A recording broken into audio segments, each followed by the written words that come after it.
often is your phone ringing? Good afternoon. This is Isaiah Owens Funeral Home. Question, do you have a limit on the number of people that can come to the cemetery?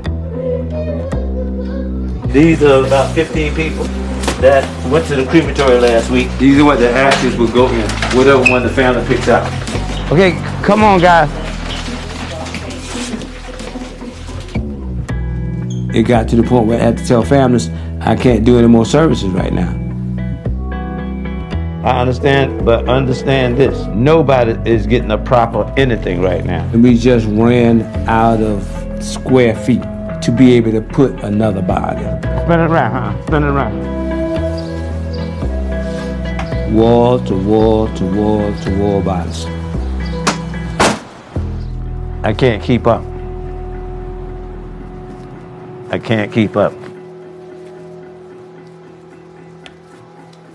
We are past the peak, but I'll still be dealing with these corona deaths until September. Hoping to get more information about tonight is this. While the pandemic is impacting every community in this country, it's having a particularly devastating impact on communities of color. Black residents are twice as likely to die from the coronavirus than white Americans. Due in part to long-established health disparities in this country. Here in New York City. Hello? I have a good friend of mine. Her mother died of COVID, and her daughter's in the hospital on a respirator now. Jesus. And she just come out the hospital with it. But she has to bury her mother. Right. Could you take care of them? Yeah. They're going to have to leave it in the morgue for about a week before I can get to her. Text me her number. Bye-bye. This morning, I had to bury two of my friends, and it's been happening almost every day. Many of us live like we're going to be here tomorrow. But one thing Corona has taught us is that tomorrow isn't promised to us particularly. Mary Hughes had a word of encouragement for people. Had we not been in this quarantine, this place would not be able to hold those whom she touched.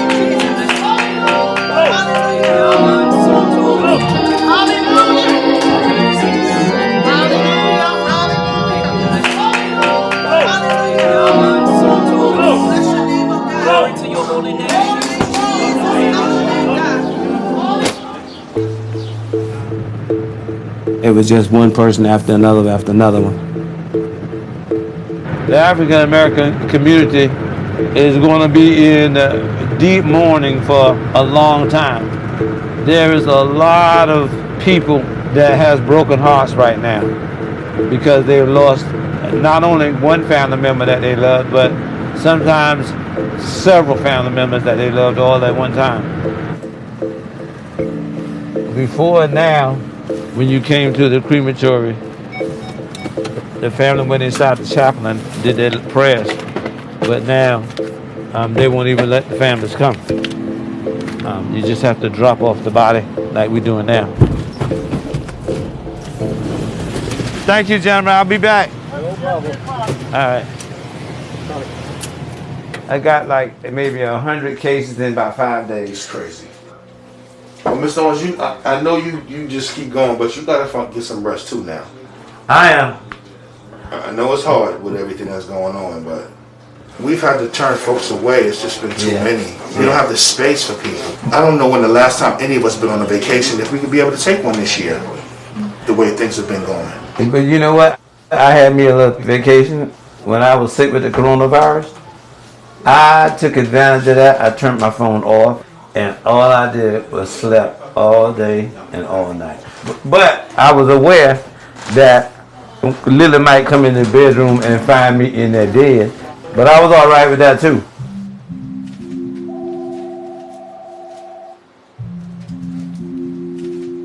I got just a slight sore throat.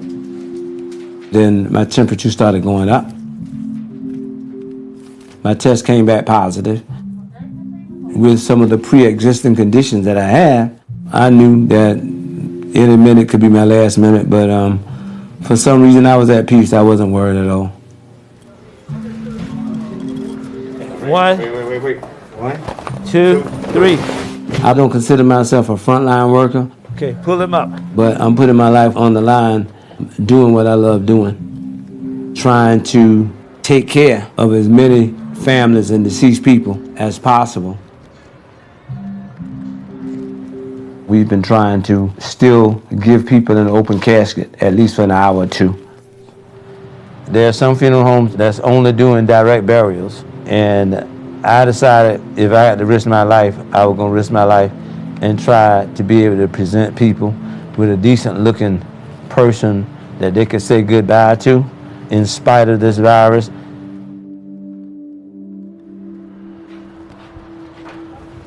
He's a veteran of the Air Force, and he's going to the military cemetery tomorrow. Put it tight.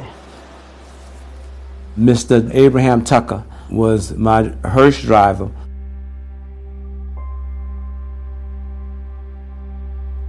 He was like a part of the family. For him to be laid out in his white suit, decked out, that's closure. I think he looked handsome. I think that he'd be happy. Or he'd be talking a whole lot of trash right now about how he looked. If he could, yeah.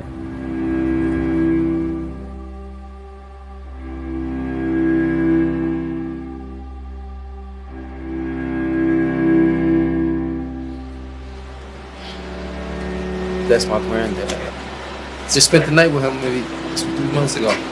We ain't did that in 20 years. Talked all night. I miss him.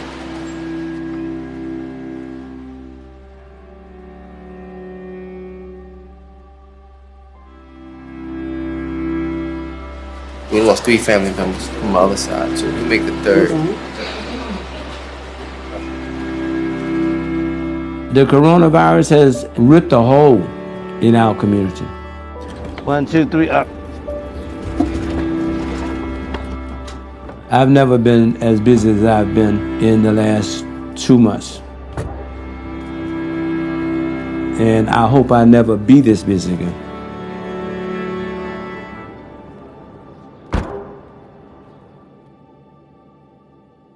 Good morning, my faithful loyal YouTube subscribers. Today it is Tuesday. It is the 16th of June. Yeah, I mean in July yet. Tuesday, June 16th, the year 2020. I apologize for the video yesterday. I didn't realize how much audio noise was in the background. I don't know what that was, but I'm trying to correct that video and repost it because you really couldn't hear me talking. Or I might just redo the whole video because I don't know, the video just was not what I was hoping it to be. Now, this video here about how coronavirus has devastated New York City's black community. Y'all, I saw this in the New York Times, is an article, video. That video is actually dated June 15th, so it just came out yesterday. And it's very, if you just watch the video, it's very interesting look at a funeral home director trying to deal with all these funerals in New York City, black and Latino, some of them the same family members who died from coronavirus. And then I look around, it's just, listen, as I talk to people here in Atlanta, a lot of people just, I don't know why. I don't know why. I have no idea why. But a lot of people think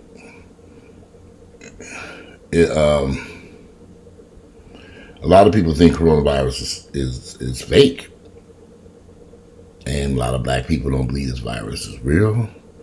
They don't believe their patients in the hospitals. I'm talking about black folks. I know these crazy Trump supporters. I'm talking about black people that I personally know who made all these comments and said, "Oh, Walter, why are you talking about this? It's fake. You don't know what's going on." And it's kind of shocking to me because at first I was a little confused about the pandemic part, but I never thought the coronavirus was fake. And after I did more research and found out that Earl almost died from it and had a better understanding, because at that time we had no clue what coronavirus was in early December 2019. So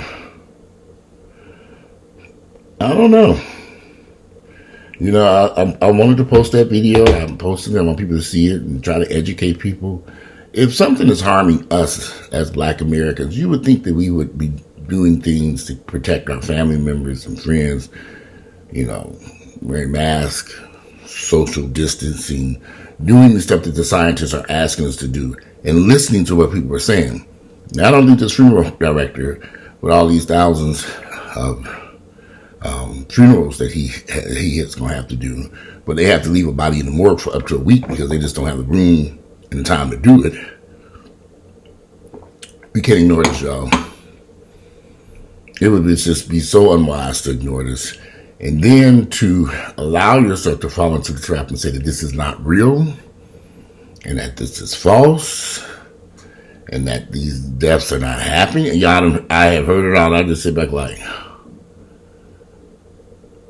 But I have just been in total shock how many people I've spoken to are not taking COVID-19 coronavirus serious in our community. And as this disease spreads and continues its journey across America, in the world for that matter, we're going to see more Blacks and Latinos die from this disease here in the United States and abroad. We have got to start preparing ourselves to deal with this disease because it's going to be here. This virus is going to be here for a while. It's not going anyplace anytime soon. They haven't really came up with an effective treatment for it. We may never see a vaccine for this virus. You know, I'm not exactly sure what to tell people or how they can protect themselves from it. There are various things you can do to protect yourself, stay in good health, increase your testosterone levels, exercise and work out over the next, try to, if you have hypertension or high blood pressure, take your medications, monitor your health, make sure that you know that you have high blood pressure or hypertension.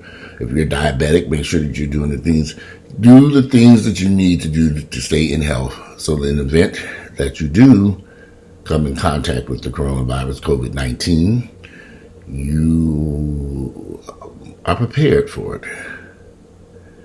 And yeah, I'm just doing this video because I know I've talked about the coronavirus. Is that coronavirus? Coronavirus. Is that coronavirus? Hey, coronavirus. Is that coronavirus? The coronavirus is the coronavirus pandemic. Yeah, I've talked and sang about this shit, but we got to take this serious because it's harming us. When all them protesters were ripping and running across some streets for the past few weeks, and they still out there marching. I hope they ain't marching toward the funeral home. We will know in a few weeks. We got to start thinking. They could have marched and protested and social distance. We must take this disease, this virus serious because it's killing us. We have to. I'm always dripping coffee. But anyway, that's just my thoughts on this. I don't know why people feel as if, I've had people call me and say, well, the hospitals are empty. There's so many conspiracy theories going on. I just had to shut it down.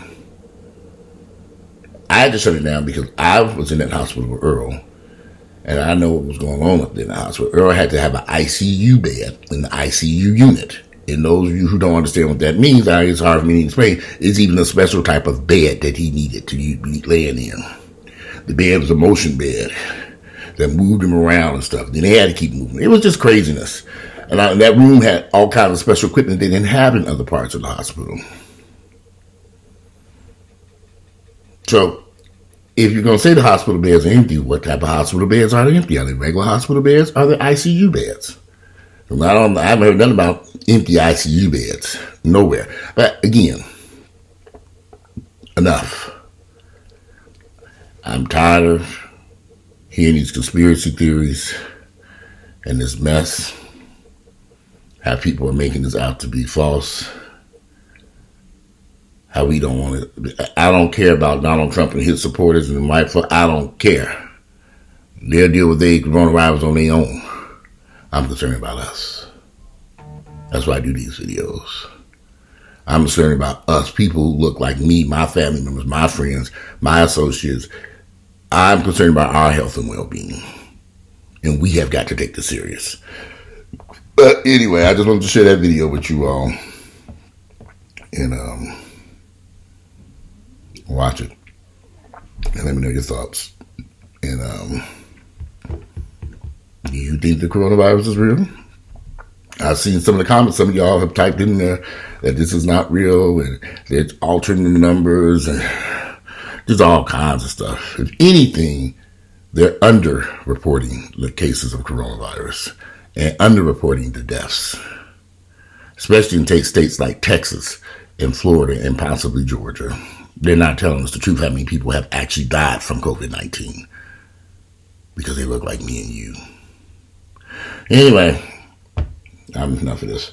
Today is Tuesday, June 16th, the year 2020. I'm going to go sit here and make me some breakfast. I'm hungry. It's about 12 noon. All I had was some damn coffee this morning. I got up late today. And it's hot as hell in this damn apartment. I'm going to turn on the air conditioner, make me some breakfast, and watch the news. I'm out of here. Enjoy the rest of the day. I'll be back later. Now, I apologize about the video yesterday. I'm going to go back and redo that video, the audio, so we can eliminate that noise so y'all can understand the video. Or I might just do the whole video over. But anyway, I'm out of here. Enjoy the rest of your day.